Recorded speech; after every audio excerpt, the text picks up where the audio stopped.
अस्सलामुअलैकुम, आप देख रहे हैं राइज़ विद हैदर। मैं हूं हैदर मुर्तज़ा। आज की इस मुख्तसर सी वीडियो में हम बात करेंगे पाकिस्तान और आईएमएफ के माबैन स्टाफ सतह के मुआहिदे की। ये मुआहिदा क्या है, क्या इसके बाद ये समझा जाना चाहिए कि पाकिस्तान को कर्ज मिल जाएगा या अभी कुछ होना बाकी है, इस पर आज बात होगी। आपसे गुजारिश है कि चैनल सब्सक्राइब कीजिए और बेल आइकन प्रेस कीजिए। सबसे पहले तो हम बात करते हैं कि ये स्टाफ सतह का मुआहिदा होता क्या है। तो जनाब, आईएमएफ का स्टाफ और पाकिस्तानी स्टाफ आपस में गुफ्तशुनीद करते हैं और उसके बाद एक मुआहिदा अमल में आता है। लेकिन ये मुआहिदा जो है ये हतमी उस सूरत में ही तसव्वुर किया जाता है जब आईएमएफ का एग्जीक्यूटिव बोर्ड इसकी मंजूरी देता है। तो ये कहा जा सकता है कि स्टाफ सतह का मुआहिदा तो हो चुका है, लेकिन अभी एग्जीक्यूटिव बोर्ड जब इसकी मंजूरी देगा तो फिर पाकिस्तान को कर्ज मिलेगा।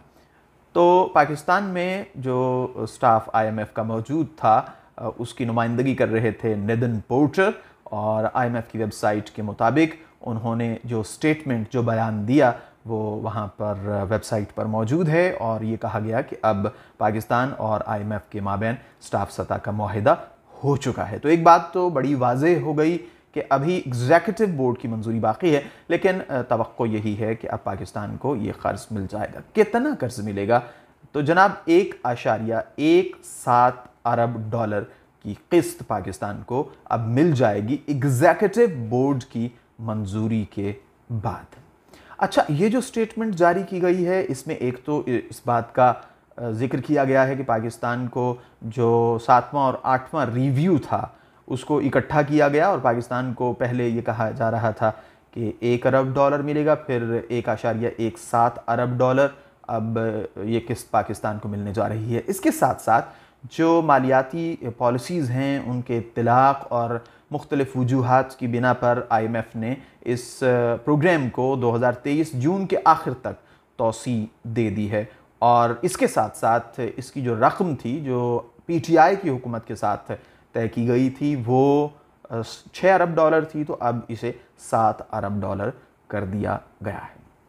अच्छा, ये जो नितिन पोर्टर की जो स्टेटमेंट है इसमें न सिर्फ पाकिस्तान को कर्ज जारी करने के हवाले से आदाद शुमार का जिक्र किया गया है, बल्कि उन पॉलिसीज़ का जिक्र भी किया गया है जो बहुत ज़रूरी हैं और आने वाले वक्त में उनका इत्तलाक़ होगा और तभी ही पाकिस्तान की जो मईशत है वो बेहतर हो सकती है। इसके साथ साथ कुछ गुज़िश्ता जो दिनों में इक़दामात हुए उनका भी जिक्र किया गया है। तो हम एक सरसरी सी निगाह डालते हैं मुख्तलिफ सेक्टर्स के हवाले से इस स्टेटमेंट पर जो बात की गई है। तो पहली बात जो की गई है वो बजट 2022-23 की है कि पाकिस्तान की मईशत की बहाली के लिए और इस कर्ज प्रोग्राम की शराइत के मुताबिक पाकिस्तान को 2022-23 का जो बजट है उसको सही मानों में इसका इत्तलाक़ करना होगा, उसको इम्प्लीमेंट करना होगा। तो उसी सूरत में पाकिस्तान की जो मईशत है वो बेहतरी की जानिब गामज़न हो सकती है। इसमें एक चीज़ तो बड़ी अहम है और वो ये है बजट डेफिसिट की बजाय बजट सरप्लस।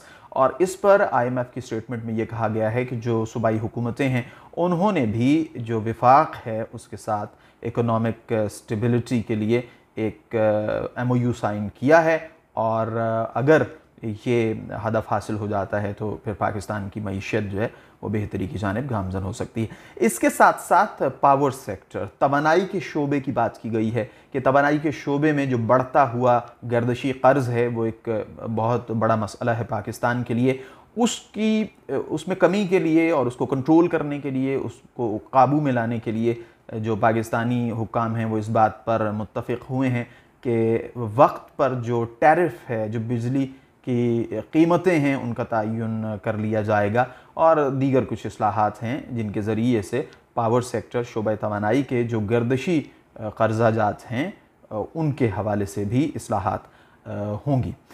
तीसरी बात जो की गई है इस स्टेटमेंट में वो जनाब है गवर्नेंस के हवाले से।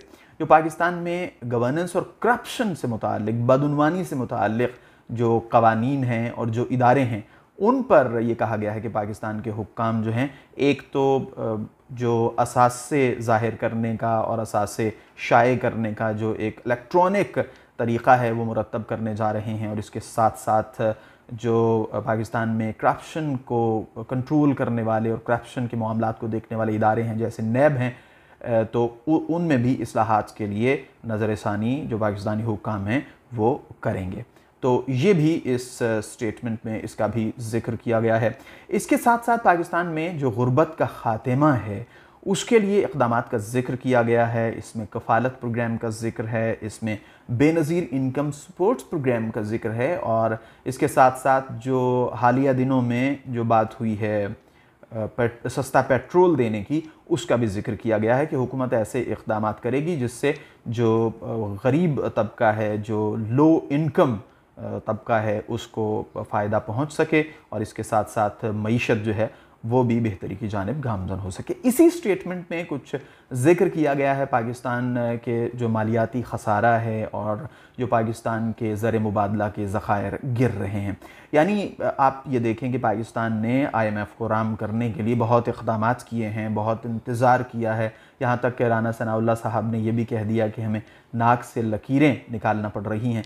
तो ये नाक से लकीरें क्यों निकालना पड़ रही थी, उसकी वजह सिर्फ ये थी कि पाकिस्तान की मईशत जो है इस वक्त ज़बूहाली का शिकार है।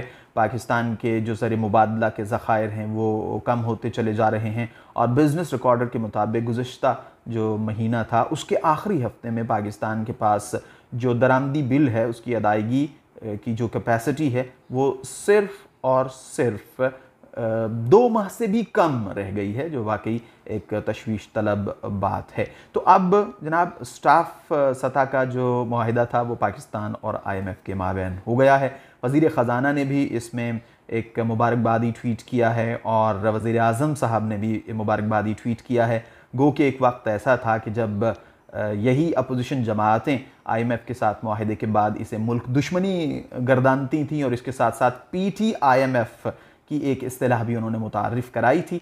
लेकिन बस पाकिस्तान में ऐसा ही होता है कि जब आप अपोजिशन बेंचेस पर होते हैं तो आपकी तरजीहात और होती हैं, जब आप हुकूमती बेंचेस पर आते हैं तो आपकी तरजीहात बदल जाती हैं। बहरहाल जी, अब ताज़ा तरीन यही पेशरफ्त थी कि इस स्टाफ सतह के मुआहिदे के बाद उम्मीद है कि जल्द ही एग्जीक्यूटिव बोर्ड इसकी मंजूरी दे देगा और पाकिस्तान को 1.17 अरब डॉलर का कर्ज मिल जाएगा। और उम्मीद ये की जा रही है कि इससे पाकिस्तान की करेंसी की कदर में जो आप देख रहे थे कि मुसलसल गिर रही थी, उसमें कुछ इस्तेहकाम आएगा और पाकिस्तान की मईशत भी बेहतरी की जानिब गामज़न होगी। अगली वीडियो में आपसे फिर मुलाकात होगी, तब तक के लिए खुदा हाफिज़।